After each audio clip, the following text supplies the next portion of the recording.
Love is Blind recap part 2. My last video was like 20 minutes. I was like, let me give it space. I don't even know if YouTube is gonna allow me to be this talkative on one video. So we talked about Kelly and Kenny, and we learned some things about psychology and how she was feeling. We admire Kenny for being open and Kelly for being honest. We talked about Jessica and Mark, which we could probably talk about forever because Jessica had so much going on, but we kind of got to the nitty gritty when it comes to her fears, how she was functioning, and the beauty of Mark's open heart.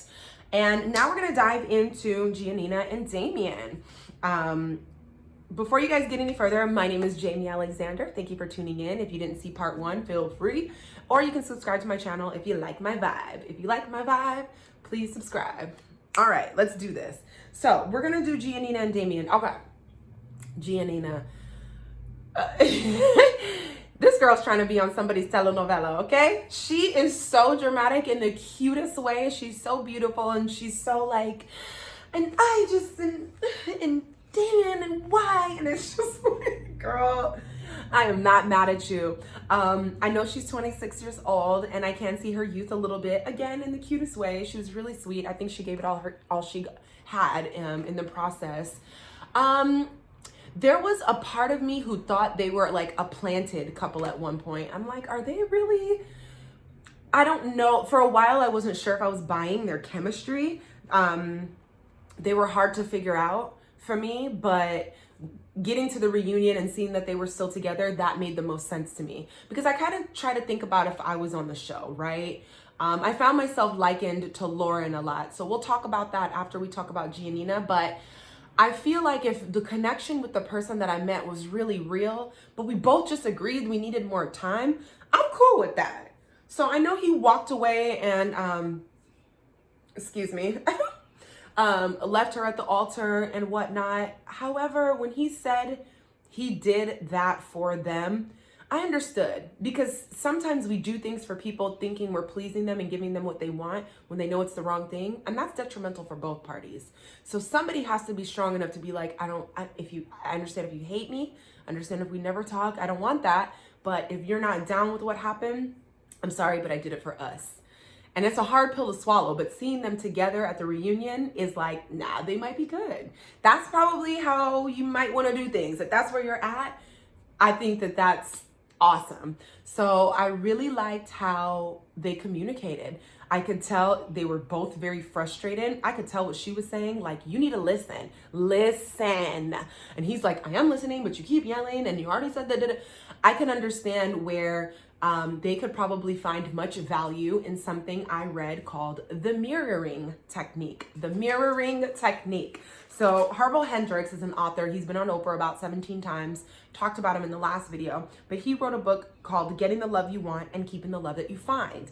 And he did an experiment with a couple that was divorcing and kind of just wrapping up their last little, and they walked through a technique called the mirroring technique. So first they talked about the bad, the good, and what they'll miss from the relationship. So imagine if you were to argue or converse or work out your problems like that. Let's start out with the bad, the good, and what we would be missing if we didn't have each other. So if I start with the bad and I say, you never listen to me, you put me last, everyone comes before me, your mom, your cousin, your kids, and then I feel last, you know, when we're out and about, you don't acknowledge me, blah, blah, blah, and you're just spewing out, that gives your partner an opportunity to say, did I hear this correctly? You feel like I'm not making you a priority. You feel like you're fourth on my list. I put so many people before you. You feel like you're not getting the attention did I get that right? And then the person can say, yes, you got that right. And even though it's a little bit maybe corny or tough to do, because when emotions are involved, you just want to get your point across. But if you can introduce the mirroring technique in your problems, I think it'd be an opportunity for everybody to be heard, understood, and to be able to move on. So that's just a little tip that I think Giannina and Damien could benefit from. And yeah, I loved her family. I loved the way she's trying. I think they're going to be good. Damien, I kind of knew something was off when his friends were talking about, his friend put him on blast. His friend was like, I've never seen him do nothing like this before, let alone all of this marriage, da da da. Like, he put him on blast, and I was like, oh yeah, he's probably gonna say no, because this doesn't seem to be the type of person he is. Not yet. Anyway, so that's Giannina and Damian. What do you guys think? Put below what you guys think about that. Let's move on to Amber and Matt Barnett. They're very, they might mess around and work out. Barnett is a very interesting character, but he does seem like a character that Amber can very well understand, because she's a character, a different kind of character, but the kind of character that can understand his character, if that makes sense. I love how happy Amber is. She's so bright and happy. Sometimes it is a lot. I'd be like, girl, like, okay, it was funny, but it wasn't that funny. Like, she was just like, wah! She's just a lot. And it's not a bad thing. It's really cute. And plus, to each their own. Barnett loves it. I love it. It's fine. But I could just tell that she's very loyal, very genuine, very down to earth. I like someone who comes from humble beginnings, because she's real. She's honest. When you don't have it easy and you have to work hard for what you have different morals. You have a different moral fiber, that your character is different than a lot of people. The way you move, your compassion, your empathy it's a little bit different. It's more heightened and more sensitive. I definitely feel the same way. It breaks my heart when people, I watched there's this thing going viral on Twitter where this guy, he had on one sock, and he was like chanclas, like his little slippers, and one sock, and he didn't look dirty or homeless or anything, but he was just grabbing a little snack from the convenience store, and the convenience store guy was playing a little trick. Like, he put $20 in the thing to see if somebody would give the $20 back, and the guy did. And he was like, you know what, because the guy gave me the money back, I'm gonna bless him. And he gave him a ton of money, and he hid it in a cup. So when the dude saw it in the cup, he came back and tried to return it. And when that happened, the guy was like, no, because you're such an honest person, I want you to have all the money. And the guy ended up breaking out in tears, like, I needed this so bad. And I'm telling that story because that story made me cry, because I've been broke before. If I just came with a silver spoon in my mouth, I don't know how much I'd be able to understand how, like, damn, like, that was a blessing. Like, I know he was blessed. You know what I'm saying? Because you've been to the last dollar before. So, not to say that well, no, because she did say she was kind of broke, but I like the fact that she came from that, because I just believe that she has layers and levels to her that are good for Barnett. That's why I told that whole story, because there's beauty in humility. Her mom was really sweet. That was amazing. I'm not mad at her for reading Jessica, because Jessica deserved it. You shiesty for that, girl. You sitting up here engaged to somebody else and want to come up here doing that? I don't trust you. And you know what? She shouldn't. Sometimes when people show you who they are, you have to believe them. You can forgive them. You can give them grace, but I don't mean you got to kick it. If I was Amber, it'd be a no for me with Jessica. I don't want you around my man. I can't have you over, unfortunately.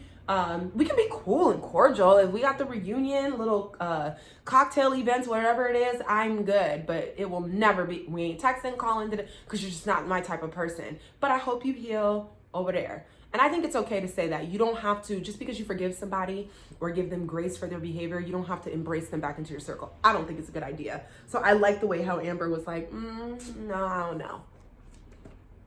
I forgive you, but I don't know. Fair enough, girl. You better lay it out and tell it like it is. More people should do that and stop worrying about hurting people's feelings and all that stuff. Barnett, yeah, I think he's genuine. I guess we'll find out. He's a little bit hard to figure out for me. He is a little bit weird, and not in like a kooky type thing, but I just think he is. Like he said, he's young and goofy and likes to have fun, and I think Amber's gonna keep it fun for him, and they'll be fine. I can't think of anything else when it comes to Amber and Barnett. But I do like the way she's like, he's mine, and if you try to leave, I'm hunting you down. Girl, you better get it, Amber. I'm a fan. Let me know what you guys think about that couple. Am I missing something? I couldn't really extract a lot from them, especially because they worked out. I know his dad was at the wedding like, even his brother. But the fact that he did it beyond that, oh, you know what I loved? Amber is right. Ladies, gentlemen, whoever, she asked him, this is good. She asked him if there was an issue and her family and his family had an issue, would he take her side? That's huge. A man that doesn't know he has to side with his wife and we'll hash it out when we get home. Don't ever embarrass me in front of anybody. If I did something wrong, if you're not agreeing with it, have my back here. Then we can go home and talk about it. But never in the face of others or in public or in front of your family and friends do I ever want to seem like the crazy broad out. Ever. And I expect that. It was very good for her to answer, because a lot of guys these days, oh, but that's my mom, but that's my dad and my brother, and they've done this my whole life. Did it? Leave and cleave, buddy. Leave and cleave. Leave your family, cleave to your wife. Y'all are one. You have to be able to do that, guys. If you're not willing to tell your mother she might be wrong in certain instances and side with your wife, you might not be ready for a relationship, because it's not going to work if you're always putting your wife on the back burner talking about my mama said. Your relationship's not going to last. I'm going to tell you that right now. So I love her for bringing that up, because that's something I would ask. As a matter of fact, I'm putting that one in the pocket because it's so important. You going to let your mom and cousins and dad and all that dictate us? We can talk about it later, but don't play me. Don't play me in front of everybody like that, because then that leaves me alone. If you're with them, I'm alone. That's not going to work. I need to be with somebody who's with me if we're one. It's us against the world. So I've even dated them. A lot of guys are not ready to do that. They feel such an obligatory presence towards their family, especially their mothers. And I get it. Nobody's saying don't fool with your mom or your mom's advice ain't this or that. But at the same time, people don't want to hear wife over mama. Mama does everything, and I get it. But if your mom is, and I hope I can be a mother like this, should I have a son, but your mom should understand that too. And sometimes the upbringing of parents and the wounds that were created in our childhood from the way our parents are, 1,000,000% affect our relationships. In the last video, I talked all about how literally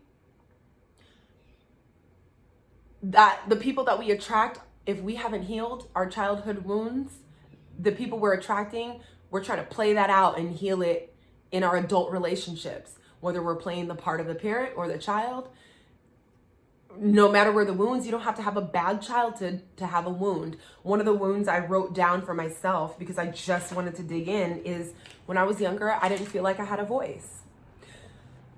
And I mean, some people are like, yeah, you were a kid, like whatever. But me, I want to raise my kids differently. I want to hear what they have to say. I don't want to tell them, shut up and do what I say, and what I say goes.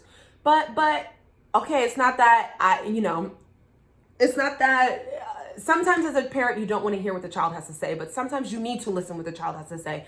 Every child is different, and listening helps you understand what you're dealing with when it comes to your child, so you can respond in a way that doesn't shut them down. And I think that's important. Am I a parent yet? No. Are there going to be times where I'm short and not in the mood to be a parent psychologist, whatever? Maybe. But because I felt like I didn't have a voice when I was younger, I might put myself in relationships where I make sure I'm being heard. And that's part of my wounds. Like, you know what I'm saying? So I'm either the one that needs to make sure I'm being heard, or allowing that other person to make sure they're being heard over me. Am I playing the role of the parent or the role of the child? So all of that to say, these people, it was nice to bring the parents in, because it was a glimpse into what possible challenges might come up due to childhood wounds. Okay. I was going to say last but not least, because let's see, where do I want to go? Let's talk about Carlton and Diamond and get that on out the way. Carlton stresses me out. I was much more pissed at him before the reunion. Before the reunion, I called Carlton an asshole, because he posted something talking about thanks to the 3 people supporting me, these celebrities didn't do this and that, and the LGBT community didn't back me up and did it. Nobody backed you up because you was that asshole. You can't call a woman a bitch and do this and do that and flash on people and then expect America to be behind you like you are the pageant sweetheart. It don't work like that. And then I don't like how he dragged LGBTQ into it. What does that have to do with you being an asshole? Just because she don't want to date a man who has sex with men doesn't make her homophobic or whatever all the terms. I don't want to date a man that has sex with men. That's my preference. But you can do what you want. I likened this to a situation I was recently in. I feel like I was on Love is Blind myself. I met somebody online and we talked on the phone for a few months before we met in person. This person was waiting months to finally see me in person to let me know he had 2 kids by 2 different women in 2 different states. You don't think that's something I want to know up front? So just because I don't want to date a baby daddy, that means I hate kids? No. We gotta stop doing that. I don't know why Diamond is getting death threats. That makes no sense to me. Knock it off. Like, that's crazy. And so I just told you about a story. This has nothing to do with him being fluid or none of that. He's still wrong. He going the same asshole pot. You didn't give me an opportunity to choose up front. This is a lifestyle. Being fluid is a lifestyle. Being a father is a lifestyle. This isn't something you could take back or change. So let me choose if this is what I want. And if it's not, don't call me. You can't say, if I don't want to date, somebody with kids, it doesn't mean I hate kids. If I don't want to date a fluid man, that doesn't mean I hate gays or this and that. It's just not my preference, period. We got to stop doing that in this society. This really upset me, the way this was said and put out. But the first thing I thought about when I saw that post from Carlton is he needs therapy. And then, of course, later it came out that he's getting it. And he needs it. And this ain't to be like, you need help. We all need it. I be doing group therapy. I'm looking for a therapist now. So this is not a dig on you need to get some therapy. This is real talk. Carlton needs to be able to accept himself. He needs to be able to look in the mirror and be cool. He needs to be able to come out and be like, this is what it is. If you can't do that, you need to leave people alone. You need to. Poor Diamond. She didn't deserve to be cussed out like that or embarrassed like that. And I just feel bad. Like, she's so sweet. And like, why open yourself up? This is why people get scared and put up blocks and can't do stuff like this because of men like, Carlton going out and see, this is why I don't date bitches. Like, what? And you gonna so you just spazzed on me right now because and she never even said that she didn't want to fool with him. She was trying to understand, which I would be too. If you're a man and you call yourself a fluid lifestyle and you fall in love with hearts, naturally, whether I'm insecure issues or not, I'm going to be wondered what I got to worry about. If you are just so open to having a male as well, I'm not going to be able to feel that part of you. There's no part of me that's going to be able to fulfill that. So when you're going out with your homeboy, I got to worry now too. If it's something more, I just rather not. And but you know what? There's somebody out there who'll be excited about that. And him being up front and getting the help he needs is going to draw that to him. And I want that for him. All of the cussing out and doing all that, I just felt bad for Don. I was so pissed watching that episode. Boy, I done text a few friends like, just show acting a fool. All right. Okay, now that I have a couple minutes left, Lauren and Cameron. Oh, I might need to, I don't know how long this is gonna go. We're at 19 minutes. Okay. There's just so much. I really could relate to Lauren a lot. And not just because we're 2 cute Black girls, but because of the things that she said. Yes, Cameron appeared perfect. Yes, they were so believable. I know they're in love. It only took 5 days. It is what it is. I really said them being together forever. It's so beautiful. But she said something that stuck out to me. And this is something that I would be concerned with as well. Excuse me. What will be left behind in this new phase of life? like her, I've been single for a long time. She had been single for a long time. So now all of a sudden it's like, move in. I'm used to my own space. I'm used to my own friends. I'm used to not checking in. I'm used to things being like this. We get comfortable, and not to say she was complacent, but we get here and we ask for all these things. And when it's time to go here, it's like, but what do I wear up here? What do I say? What do I do? Who am I up here? But where's my stuff from down there? Where do I go? It's when you're elevating, that is like, it's scary. It's different. And I love how she handled it. She's so sound. She has a sound mind. She has good parents. And she was able to push through. Now, I do think just because I've done reality TV and stuff like that, that it was a little contrived that they kept bringing up the race card, even though it's going to be a big card pulled in the relationship. We talked a lot about race when it came to them. And I get it, rightfully so. There's going to be some challenges that they have to overcome. But if it's not one thing, it's another, right? So her being open, ready, and willing to take one aligned action step at a time is gonna bless her. And I really hope their marriage is fruitful and they have children and they're able to move on. But yeah, just like Giannina said, a month ago, I was so single, it hurt. And now I'm with this person. So what do? This is a total caterpillar to butterfly situation. When you're a caterpillar, it's dark, you're eating on the ground, you're used to it, you know what your enemies are, you know what ants are doing.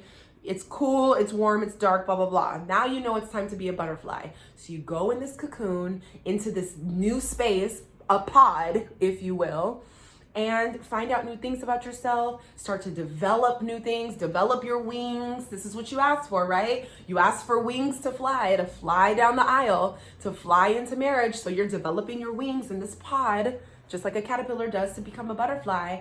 And then here we are on the other side. Now, what a lot of people don't know is about butterflies is that they don't just pop out the cocoon and bounce. Their wings have to dry. So I feel like that's a moment to just say, okay, this is the air now. Oh, that's a tree. Oh, there's ants up here too. What are my energies? Is a bird gonna eat me? The air feels different. It's not as, the breeze, it's blue up here. It was dark down there. And all of these things that you have to get used to while your wings are drying, where you're getting used to like, okay, I think I can, I'm not ready yet. It's still too wet, blah, blah, blah. And you're going through this process until you can eventually just soar off into your new life. So I really feel like she did a great job doing that. It is not an easy thing. Can y'all imagine 2 weeks? I'm not that good. I ain't even gonna lie. With all the self-work that I do, I'd be mortified. But I'm hoping that I'd be able to see enough to just take those steps. So if anything, I hope this makes you guys more daring, makes you more bold. I'm learning it too. Have courage, be fearless about how you attack things and move towards things. I'm in the same boat. So yeah, I think that's it for the recap. Cameron was so sweet. Oh, what did she say? Take the leap or follow the comfort. So this is something that Lauren said. Do I take the leap or follow the comfort? Do I marry this man, or am I going to marry this man, or am I going to follow my own comfort? Like, just and stick around with things that I know. And for a lot of us, we stay comfortable and just stick to what we know. Again, we talk about those walls. I know they're not going to bother me. I know that friend ain't going to say this stuff to me. I know that man ain't going to come over here. I know I know I can handle rent on this level at this number. I know I can. We put up this whole thing. Are you willing to take a leap, or are you going to stay in your comfort zone? This goes for love, business, everything. What else did she say? You can see her fear, genuineness, and fight. That's a note that I wrote down. Her need for space doesn't have anything to do with me. That was something brilliant Cameron said. Her need for space doesn't have anything to do with me. That is so mature. That is so mature. Thank you, God, that she doesn't have to follow up and try to console him. It doesn't mean that I don't want to be with you. It doesn't mean that I don't love you. It doesn't mean that. She has her own stuff to work out. You understanding that her needing space doesn't have anything to do with you actually gives her the space to work it out instead of trying to make you feel better. That is so powerful and mature. I am not joking. That is some powerful and mature stuff. That is a game changer. That is what makes him so marryable. He understands they're gonna go far because of that. He's a good man. I like that. It's really good. What else did I put in there? Oh, she gives him space to open up too. She's really good about being gentle and open, not to like what Jessica with her questions were like, well, what are you gonna do when this happens? And what are you gonna do when I'm like 60 and you're 50 and our kid's 20? And like she was so, Lauren is just very much like, oh, like, babe, like, but what are you thinking, or what's wrong, or what's going through your mind? Genuine, open, eyes open, body language, just everything open to let him. She gives him space. It's great. So, yeah, they're very balanced, reasonable, relatable. I loved it. I really enjoyed the show. If season 2 comes out, I'm applying because I'm gonna see what's up too, so y'all can see me act crazy on TV. Just kidding, kind of.